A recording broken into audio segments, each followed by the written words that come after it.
আপনি খুলেন ওইটা। কি? টাওয়েল খুলেন। আরে টাওয়াল খুললে তো আমি ল্যাংটা হয়ে যাবো। ওটা খুলে জামা পরতে বলছি। জিনিস বুঝতে পারছি, আপনি হঠাৎ আমার বাসায়? আমি বাসা থেকে পালিয়েছি। কেন? আমি আপনার এখানে কিছুক্ষণ থাকবো। বাবা আমার জন্য বিয়ে ঠিক করেছে, তো আমি সেখানে বিয়ে করতে চাই না, তাই রাগ করেছি। রাগটা আমার উপরে ঢালতে হলো? আপনার বাবার রাগ তো আমি জানি, মাশাল্লাহ। যদি জানতে পারে না, আপনি এখানে আমাকে ধরে পিস পিস পিস করে কেটে বুড়িগঙ্গায় ভাসাই দিন। আরে না না, বাবা তো কিছুতেই জানতে পারবে না, আমি তো থাকবোই কিছুক্ষণ।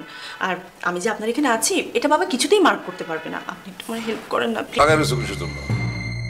আসসালামু আলাইকুম। ওয়ালাইকুম সালাম। শোনো, আসলে কেমনে করে বলি, আমার মেয়ের কোথাও দেখতেছি না, একটু রাগারাগি হয়েছে আর কি। আশপাশে লোক পাঠাইছি। আচ্ছা, তুমি কেমন কিছু জানো যে ও মহল্লায় কোনো ছেলের সাথে কথাবার্তা বলতো, বা কোনো সময় তোমার চোখে পড়ছে নাকি? আঙ্কেল, আমি ডেইলি সকালে অফিসে যাই, সন্ধ্যার আগে বাসায় ঢুকে যাই, আর বাসা থেকে বের হই না। আর গত 1 বছরে কয়েকটা শুক্রবারে শুধু আপুকে দেখেছি, দূর থেকে তাও আবার। হ্যাঁ, তুমি তো আবার একটু গর্বনা আছো। আচ্ছা, এখন আমি কি করি কত এই রাতের বেলা? হ্যাঁ, মানে মহল্লার লোকজন জানলে তো কালকে আমার মান ইজ্জত থাকবো না। হ্যাঁ আঙ্কেল, কাউকে আর জিজ্ঞেস করা ঠিক হবে না। আপনি বাসায় গিয়ে শান্তিমতো ঘুমিয়ে থাকেন। ছোট মানুষ তো, রাগ করেছে, জোর করে বিয়ে ঠিক করেছেন, সকালবেলা দেখবেন চলে আসছে। আমার একমাত্র মায়ের বাইরে রেখে আমি ঘুমাবো? বুঝছি, পুলিশে একটা ফোন দিই। আচ্ছা, আমার মায়ের বিয়ে ঠিক করতেছে, এটা তুমি জানলা কেমনে? কে বলছো তোমারে? ইয়ে বলছে। ও, বুঝছি, মিলি বলছো তোমারে না? মিলি? না না, মুরব্বীরা বলে যে বাবা মা জোর করে বিয়ে ঠিক করলে মেয়েরা পালিয়ে যায়, সিক্স সেন্স। পাগলের মতন কথাবার্তা। বুঝছি। আপনার বাবা পুলিশকে ফোন দিতেছে, আপনি তাড়াতাড়ি বেরোন, যান এখান থেকে। আশ্চর্য, এত রাত্রে আমি কোথায় যাবো? আর ফিরে যাওয়ার জন্য আমি পালিয়ে এসেছি নাকি? আর এখন বাড়িতে গেলেও আমাকে নানা জেরা করবে, সেগুলোর উত্তর কে দিবে? আপনি দিবেন? একটা বয়ফ্রেন্ডও নাই যার বাসায় গিয়ে বলবো। আচ্ছা, একটা কাজ করি, আজকের রাতটা এখানেই থেকে যায় নাকি? আজকের রাতটা এখানেই কাটাই। ভাবছি আপা, আমাকে জেলের ভাত খাওয়ান না। টেনশন করেন না, চুপচাপ থাকেন। আমি আজকে রাতটা থেকে ভোরবেলা উঠেই চলে যাবো। এখন আপনি যান তো, রান্নাটা শেষ করি আমি। যান। হচ্ছে আপনাকে বিয়ে করার জন্য আমি বাসা থেকে পালাইছি, আপনার আপদে আপনার ঘাড়ে উঠে বসছি। আরে না না, কি বলেন? তাহলে এত সুন্দর মুখটাকে কালো করে রাখছেন কেন? আরে ভাই, ভয় পায়েন না, আমি থাকতে আপনার কোনো ক্ষতি হতে দিব না। খান। আপনি এত সুন্দর একটা মেয়ে। আপনি একটা কাজ করেন, আপনার গার্লফ্রেন্ডের বাসায় আমাকে দিয়ে আসেন। আপনি করেন না? কিভাবে করব? আপনার কাছে কি মনে হয় শুধু ছেলেদের ক্যারেক্টারই শেষরা হয়, মেয়েদের হয় না? আপনি কিন্তু আমাকে পচাচ্ছেন। সরি, খান। ডাল দি? না, আমি নিয়ে নেব। রান্নায় সব কিছু ঠিক আছে? হ্যাঁ, ঠিক আছে। এই ব্যাচেলর ছেলেরা বিয়ের আগে ঘর মোছা, কাপড় কাচা, রান্না বান্না, ঘর ঝাড়ু দেওয়া সবই করে, কিন্তু বিয়ের পরে বউয়ের ঘাড়ে সবকিছু চাপিয়ে দেয় কেন? কারণ বউটা নিজেই ব্যাচেলরের ঘাড়ে এসে যাবে, এক ঘাড়ে কত কি নিবে, এই জন্য। দেখছেন, আমি বলছিলাম না ছেলেদের ক্যারেক্টারের প্রবলেম আছে। আপনারা আপনাদের বউকে আপদ মনে করেন, তাই না? আপদ বিপদ এত কিছু বুঝি না, এখন ঘুমাতে হবে, সকালে অফিস আছে, ঘুমান। এখানে ঘুমবো? হায় হায়, আমি তো ভুলেই গেছি। আচ্ছা ঠিক আছে, আপনি এখানে ঘুমান, আমি বাইরে সোফায় গিয়ে ঘুমাই। না না, তা কেন হবে? আপনি বরং এখানে ঘুমান, আমি বাইরে ঘুমাই। আরে না, কি বলেন, আপনি গেস্ট মানুষ, আপনি বাইরে ঘুমালে হয় নাকি? আপনি এখানে ঘুমান, আমার সোফাতে যতটুকু ঘুম আসবে তা দিয়ে না। তাহলে আমরা একটা কাজ করি, আমরা একটা টস করি, সেখানে যার ভাগ্যে যা পড়বে তাই।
এরপর প্রত্যেকটা বাসা বাড়ি মহল্লা ইভেন বাথরুম পর্যন্ত খুঁজে শেষ করে লাইছি। ওই যাইবো আপা, যদি ইঁদুরের গর্তের মধ্যে হাত নাই না, আমিও এখান থেকে খুঁজে বাইর করে আনবো। খালি একটু খরচাপাতি করা লাগবে। এই যে ভাই, এই যে বাড়িতে এত বড় একটা ঘটনা ঘটে গেল, সবাই এটা দেখলাম, আপনারা তো দেখলাম না। কোন ঘটনা? আরে ভাই, আপনি যে বাসায় থাকেন, এই বাসার মালিকের মাইয়া হারানো গেছে, এটা আপনি জানেন না? আরে দূর, শুধু শুধু তারে বলে লাভ কি? সে হইতেছে ঘরকোনা মানুষ, তারে বলতেছো কেন? আঙ্কেল, কালকে না আপনি পুলিশকে জানালেন, এখনো খুঁজে পান নাই? মানে পুলিশের কি কোনো দায়িত্ব জ্ঞান বলে কোনো কথা নেই? এটা তো ঠিক না। আরে ভাই, আপনি ঘরের মানুষ হয়, আপনারই কোনো দায়িত্ব জ্ঞান নাই? পুলিশের দোষ দিয়ে লাভ কি? এ বাবা রে, সিল্লাসিল্লি করিস না, আমার ভালো লাগতেছে না, একটু চুপ কর। এই আবির বাবা, যাও, তুমি অফিসে যেতেছিলে না? যাও অফিসে, তো দেরি হয়ে যাবে, যাও যাও। না না, এভাবে ছেড়ে দিলে তো হবে না, একটা ব্যবস্থা নিতে হবে। আমি আসি আঙ্কেল, আসসালামু আলাইকুম। আপনি কাকা বিষয়টা বুঝতেছেন না, এটা একটা সিরিয়াস ইস্যু।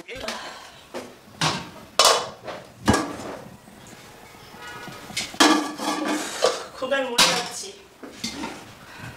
এই লোকটা কি নাস্তাও করছে? কি পাশানো লোক বাবা, আমার জন্য একটু নাস্তা বানিয়ে যাবে না? কে? আমি তোর মিলি আপা, তোর কাছে আমাদের বিল্ডিং এর আবির ভাইয়ের নাম্বার আছে? আরে মিলি আপা, আপনি কই আপা, কই আপনি? এই মিলি নাকি? হ্যালো, বেশি পাগলামি করছ নাকি তুই? নাম্বার দেখে চিনতে পারি নাই। আচ্ছা মিলি আপা আবির ভাইয়ের কথা কইলো কে? আবির ভাই নাম্বার চাইলো কে? আবিরের নাম্বার চাইছে? বুঝতে পারছি, তাহলে আবির মধ্যে জানে মিলি কই আছে। আর ওরেন দেখাইতেছে মন। Hello uncle. হ্যালো বাবা আবির, তুমি কি অফিসে ঢুকে গেছো? না আঙ্কেল, কাছাকাছি, আমি তো রাস্তায়। আচ্ছা বাবাজি, আজকে অফিসে না গেলে আজকে একটা বন্ধুর বাড়িতে যাবো। আমি তো বয়স্ক মানুষ, আর তোমরা হইতেছো ইয়াং পোলাপাইন, তারপর বুদ্ধিও বেশি, শিক্ষিত আছো, তাই আমি তোমার নিয়ে যেতে চেয়েছিলাম। জি আঙ্কেল, আসতেছি।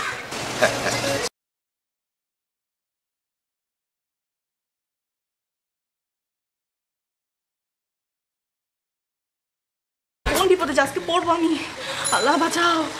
আমার মেজাজ কিন্তু বহুত কষ্টে কন্ট্রোলে রাখছে। আমি ভালো ভালো সব শিকার দাও, নাহলে গুলো তোমার খারাপই আছে। বিশ্বাস করেন, আমি কিচ্ছু জানি না। কোনোদিন দেখছেন মিলিয়াপার সাথে আমাকে কথা বলতে? এই মাইনছে কি দেখা দেখা চুরি করে রে? সোজা কথায় কাজ হইব না। কাকা ওরে বাটাম চালান দেন, বাটাম মারলে সব গড়গড় করে বাইর করে দেবে। বাটাম দিয়ে এই মন্ডল, ধরিয়া লাড়ি লয় তো। বিশ্বাস করেন, আমার কোনো দোষ নাই। যা দেখেন মিলিয়াপা আমার রুমে আছে। কি করলি তুই? মিলি তোর করে? ওই নাই বলে? ওই জান, তুই নিশ্চয়ই সব জানোস। মিছা কথা কইলি কেন? মিছা কথা কইলি কেন? এখানে ছিল আঙ্কেল, বিশ্বাস করেন, কসম খেয়ে বলতেছি। ওরে তোর কসমের গুষ্টি রে। ওরে কি মাইনালাম? মাইনালাম ওরে? না না, মায়েরা বলালে তোমার মায়ের কোনো খোঁজ পাবো না। হ্যাঁ, কি করি আমি এখন? ঋষভ দেখতে যত সুন্দর, ওর ভিতরেটা হচ্ছে তত বড় কালপ্রিট। তোরা মায়ের ওর কাছ থেকে কোনো কথা আদায় করতে পারবি না। তাহলে আমি বুঝছি, পুলিশের কাছে চলে আসি, ডান্ডার বাইরে জায়গা মতো বললে সব কথা বাইরে যাবো। পুলিশ গরম ডিম দিলে সব গড়গড় করে কইয়া লাগবে। আর পুলিশের কাছে নিয়ে যা ডিম। আঙ্কেল, একটা লাস্ট আবদার রাখি না। আমার কিসের আপনার? আমার ড্রেসটা চেঞ্জ করে আসি। পুলিশের কাছে দিলে পুলিশ তো মায়ের আমার ড্রেস নষ্ট করে ফেলবে। আল্লাহর পালা, ভক খাইতে ভক পাস্তা চা খাইতে চাস? হ্যাঁ আলা পুরাই 2 নম্বর। ঠিক আছে, থাক, 1 মিনিট লাগবে আঙ্কেল। যা যা, তাড়াতাড়ি শেষ করে যা। এরপর আপনি তো খুব ফাজিল লোক। হ্যাঁ, আপনার বাবা আরেকটু হলে আমাকে মেরে পিস পিস করে ফেলতো। পুলিশে দিলে কি হতো জানেন? ডিম থেরাপি দিত, ডিম থেরাপি। কি আসতে? তো আমি কি করবো? আমি তো বিপদে আছি। তাই বলে আপনি আমার মতো একজন নিরীহ লোক এরকম বিপদে ফেলবেন? আপনার সাথে তো আমার কোনো লেনদেন ছিল না। এজন্যই আমার মা বলতো, বড় লোকদের সাথে মিশিস না, এদের কোনো বুক পিট নেই, নিজের স্বার্থে বলে পেঁচে ফেলতে পারে। তোরা যে কি করবি বুঝা গেছে। এই সারা যে কাপড় পাল্টে গেছে, এখানে খারাপ কেন বলদের মতন? জানা হ্যাঁ, যদি শীত ভেঙে পড়া যায়। ও মিলি রে, কি আছে কি পাওয়া যায় মনে হইতেছে? না পারে পাইছি কাকা। এই যে কাকা, এই যে কাকা। তুই এখানে? তোর কোনো সমস্যা নেই তো? আমার পালারে আপা বাইন্দা বস্তায় করে একেবারে বুড়ি গঙ্গায় ফেলায়। ভালো বুঝছিস? মামা, ওকে ছাড়তে বলো। আমি ওনাকে ভালোবাসি। হ্যাঁ, কি করে ভালোবাসছিস মানে? বুঝতে পারছি। আমার মায়ের দিকে হাত বাড়াইছস? তোর হাত আজকে গুড়া করে মাঝখানে তোর দিন শেষ। শুধু হাত বাড়ায় নাই বাবা, কালকে সারা রাত আমি ওনার সাথেই ছিলাম। তুমি যখন ওনার দরজায় কাল রাতে আসলে, তখন আমি ওনার জন্যই রান্না করছিলাম। আর আমি ওনার সাথে সারা জীবন থাকতে চাই। তুই এটা কি বলতেছিস মা? আরে ও তো আমাকে স্ট্যাটাসে যায় না, বারাকটা ছোট লোক, ও তোরে সামলাইবো কি করে? ওর সামলানোর মন আছে বাবা, আর যার মনে সততা আছে তার সাথে আমি সারা জীবন থাকতে পারবো। তুমি চাইলে আমাদের দুজনকেই মারতে পারো, আবার ছাড়তেও পারো। যদি তুমি আমাদেরকে ছেড়ে দাও, তাহলে আমরা আজকে এই বাসা থেকে চলে যাব। আর যদি আমাকে বেঁধে রাখার চেষ্টা করো, তাহলে আমি সুইসাইড করবো। এখন ডিসিশন তোমার। একটাই ভাই বলে সুইসাইড করবো। মাই আমার বড় হয়ে গেছে। ওই তোরা চুপ করে আসিস কেন? চুপ করে আসিস কেন তোরা সব? হ্যাঁ, যা এলাকার জামাইরে বদলি কর। আরে জামাইরে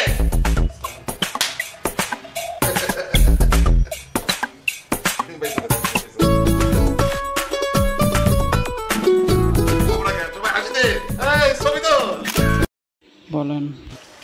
কোনো সমস্যা নেই। আসসালামু আলাইকুম আঙ্কেল।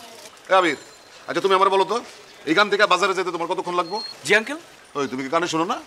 তোমার আমি জিজ্ঞেস করতেছি এইখান থেকে বাজারে যাইতে আসতে তোমার কতক্ষণ লাগবো? 10 মিনিট। হ্যাঁ, তাহলে ওরে জিজ্ঞেস করো আধা ঘন্টা সময় কি করলো? হয়েছে নাকি? চুল কাটতে বসছিলাম। আবার মুখে মুখে মিথ্যা কথা কয়। হ্যাঁ, চুল কাটছিলাম, এই ওরে দেখলে কি মনে হয় চুল কেটে আসছে? অনেক মানুষের ভিড় চলে আসছে। কথায় কথায় মিথ্যা কথা কয়। ওই দারোয়ানের চাকরি বাদ দিয়ে ফাঁকিবাজি করছ না? তোরে না থাপড়াই আমি সোজা করে দেবো। ফাজিল কোরআন। মানে আমি না সবসময় ভাবি যে বয়স হয়ে গেছে, আর চিল্লাচিল্লি করুম না, গালিগালাজ করুম না, মানুষে খারাপ কয়, খালি আল্লাহ বিল্লাহ করুম, কিন্তু এরকম করলে মাথা ঠিক থাকে। কও এক কাজ করো বাবা, তুমি আমার ওর একটা ঠাটায়া বনসটকানা মারো, যেন ওর কান দুইটা লাল হয়ে যায়। মারো। আঙ্কেল, এবারের মতো মাফ করে দেন, এমন করবা না। হ্যাঁ, আসি। আসসালামু আলাইকুম।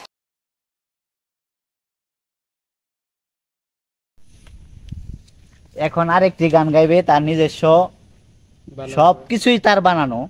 এত সুন্দর করে গান বানায় একজন প্রযোজক, পরিচালক, কোনো কিছুই নাই তাতে। আসলেও এটা কার ভিতরে কি আছে এটা বলা যায় না। সে তার ভিতরে যে মেধাটা সে তুলে ধরতে যাচ্ছে, কিন্তু আমি এখানে জাস্ট সাপোর্ট। আমি চেষ্টা করব তার উপস্থাপনটা তুলে ধরার জন্য, আপনারা সবাই সাপোর্ট দিবেন ইনশাল্লাহ। ঠিক আছে জাহাঙ্গীর আলম, তুমি গানটা পরিবেশন করো, তোমার বানানো গানটা, আর ভবিষ্যতে যাতে আরো ভালো করতে পারো সেই জন্য দোয়া করি। আমার আরেকটা গান আপনাদের মাঝে অবস্থান করতেছি। ভালো লাগলে অবশ্যই ভিডিওটা বেশি বেশি করে শেয়ার করে দিবেন, লাইক কমেন্ট শেয়ার করবেন। আমি তাকি গাজীপুরেতে, শিশুপল্লী বৃন্দাবনে রাস্তার ধারে। আমি তাকি গাজীপুরেতে, শিশুপল্লী বৃন্দাবনে রাস্তার পাশে। মনে যদি লয় রে বন্ধু আইসো গুরিতে। মনে যদি লয় রে বন্ধু আইসো গুরিতে। ওরে তোমায় লইয়া ঘুরতে যামু সারা শহর জুড়ে। তোমায় লইয়া ঘুরবো আমি সারা শহর জুড়ে। বন্ধু আইসো গুরিতে। গাজীপুর অন্তর্গত শ্রীপুর হইল তানা। আমি সেই জেলাতে বসত করি, নাই তো কারো জানা। গাজীপুর অন্তর্গত শ্রীপুর হইল তানা। আমি সেই জেলাতে বসত করি, নাই তো কারো জানা। বন্ধু আইসো গুরিতে। তোমায় লইয়া ঘুরমু দুজন সারা শহর জুড়ে। সেদিন তুমি দিয়েছিলে আমারে কথা, তুই বন্ধু দিবে না আমার প্রাণে যেন ব্যথা।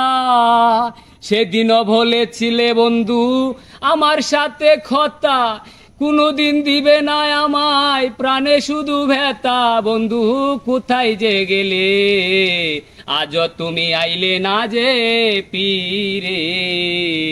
আমি তাকি গাজীপুরেতে, শিশুপল্লী বৃন্দাবনে রাস্তার ধারে। মনে যদি লয় রে বন্ধু আইসো গুরিতে। তোমায় লইয়া ঘুরমু আমি সারা শহর জুড়ে। বন্ধু আইসো গুরিতে। গাজীপুর অন্তর্গত শ্রীপুর হইল তানা।